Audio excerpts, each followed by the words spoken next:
So I get this question all the time. You know, where you go to work and you are hanging out with someone, they're kind of like a friend, and then all of a sudden you catch the feels, right? You're like, oh, I kind of find him or her attractive. What do I do? Well, I'm going to talk to you about whether you should date a colleague or not and what steps you need to take before you do. All right, so stay tuned.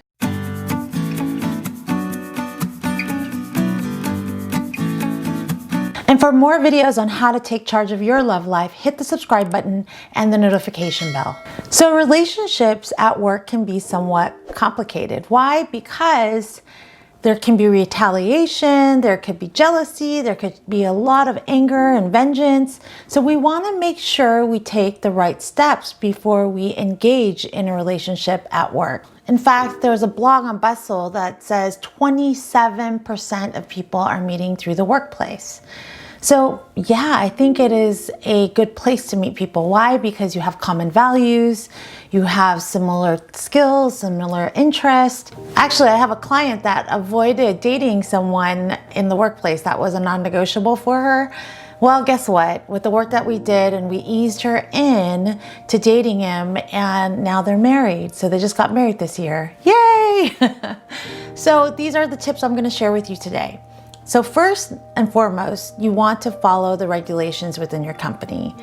Check the HR policies. Why? Because every company has different rules around dating within the workplace. So we want to make sure that if you have to notify HR you're dating, then take those steps to do that. You don't want to lose your job over something like this, right? My second tip is to set up a break-up rule, okay? It's kind of like a prenup, right? So if you two decide to engage in a relationship, you both need to talk about what it would look like if you didn't work out, and how would you break up, and what kind of boundaries would you both want from each other, and how to respect those boundaries. And if somebody doesn't respect them, what do you do and how do you proceed? It's very important to get this out all in a discussion before you even commit in a relationship. We're talking about 27% work out while the rest don't. And the third tip is time is your friend. You have to make sure that you take things slow.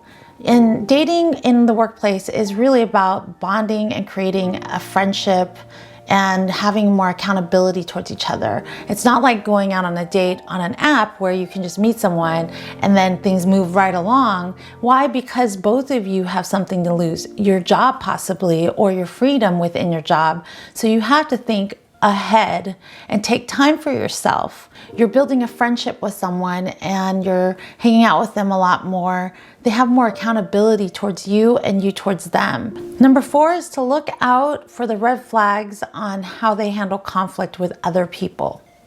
This is going to give you an example of how they're going to handle it with you when things aren't going so well. So if you see them gaslight someone, act vindictive or jealous, so that's a major red flag, because if they can't control their emotions with the people that they surround themselves with, well, eventually you're going to be somebody that has conflict with them.